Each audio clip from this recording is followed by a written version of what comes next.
A most joyous day. Welcome to the Yom Kippur Perspective. Aneinu Hashem, Aneinu, Aneinu Elokeinu, Aneinu.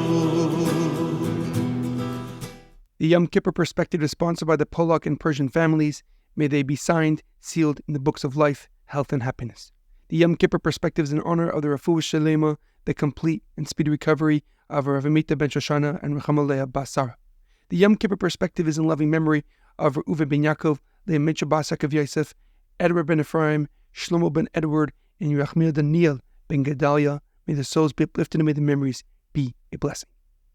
We are about to begin the most holiest time of our year, the Day of Forgiveness, Yom Kippur.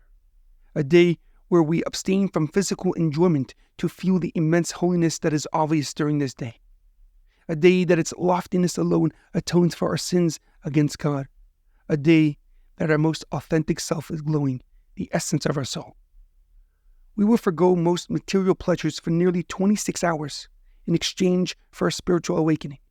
We will spend most of our time in synagogue and shul praying to attain angel-like status in the hopes of complete forgiveness and vindication. The seriousness of this day is reflected in attendance in synagogues worldwide. For those who do not regularly attend, come in droves to seek forgiveness for the past year. The Torah reading on Yom Kippur is from Parsha where Moshe Rabbeinu details the unique service of Yom Kippur in the Beis Hamikdash and in the Mishkan. The holiest person, the Kohen Gadol, would enter the most sacred and holy place in the world, the Kodesh Kodashim, on the holiest day of the year, Yom Kippur. Interestingly, the Talmud has a different impression of Yom Kippur that should give us some context as we enter this most holy day. The great and holy Rabbi Shlomo Ben Gamliel says in the Talmud in Tainus, the happiest day in the Jewish calendar are the 2 days of 15th of Av and Yom Kippur, the 10th of Tishrei. The rationale for the 15th of Av is simple. It is a day that the Jewish people came together following major internal strife. But why is Yom Kippur also considered one of our calendar's most happiest days?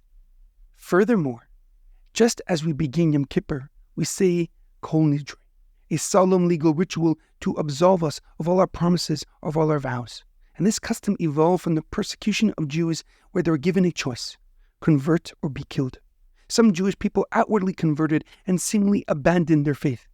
But secretly, they kept their Jewishness, they kept their faith, and observed as many mitzvahs as possible. Just prior, we say 2 psukim from chapter 97 in Tehillim. Or Zerul Tzaddik Uyishrei Leiv Simcha. Light is sown for the righteous, and happiness for those who are upright. Simchu Tzaddikim B'Hashem B'Hoidu L'Zecher Kachei. May the righteous rejoice in God and acclaim His holy name. Why do we speak about happiness and joy as we seek on a journey of atonement and forgiveness for the past year? The Talmud answers these questions with a simple explanation. The immense joy and happiness are because we will be forgiven. Our slate will be wiped clean once again. The joy stems from the fact that we have a fresh start and can shed the weight of our past mistakes. No matter how far we have strayed from the right path, we are forgiven and provided the opportunity to connect again with our Maker, with our Father in heaven. This profound happiness is embedded in the meaning behind Yom Kippur. HaKadosh Baruch Hu, God, in His great mercy, in His great compassion, sets a day for us to become one, to become whole again, to revert back to the unity intrinsic to our existence, the oneness of our bodies with our godly soul in service of HaKadosh Baruch Hu, of God, the Master of the universe.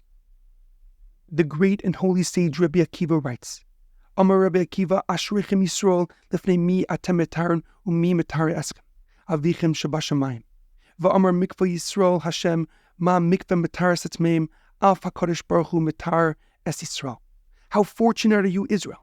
Before whom are you purified? And who purifies you, says Rabbi Akiva? It is your Father, it is the Kadosh Baruch Hu, it is God in heaven. And he says, and he quotes one of the prophets, that the mikvah, that the body of water that purifies the Jewish nation is God. And so Rabbi Akiva concludes, just as the mikvah purifies the impure, so too the Holy One, blessed be He, HaKadosh Baruch Hu, purifies the Jewish nation once again. The Lubavitcher Rebbe of Menachem Mendel Schneerson instituted a custom to sing a song called the Napoleon's March at the end of Ne'ilah. It is an electric, galvanizing tune that signals victory and triumph, because we are indeed whole once again. May we be signed and sealed in the books of life, health, and happiness, and may we experience the coming of Mashiach with the ultimate redemption. I will leave you with the words and the blessings of the Lubavitcher Rebbe for Yom Kippur.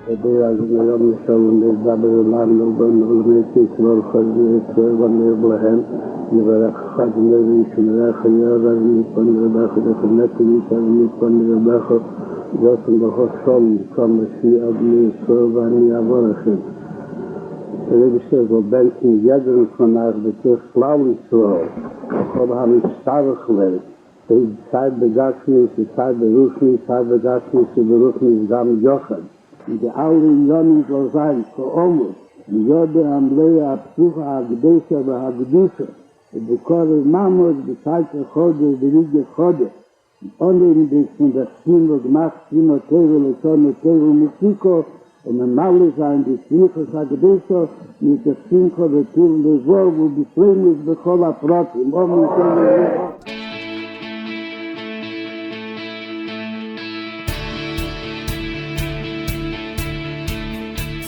Thank you for tuning in to the Parsha Perspective. Check out our website, theparshaperspective.com.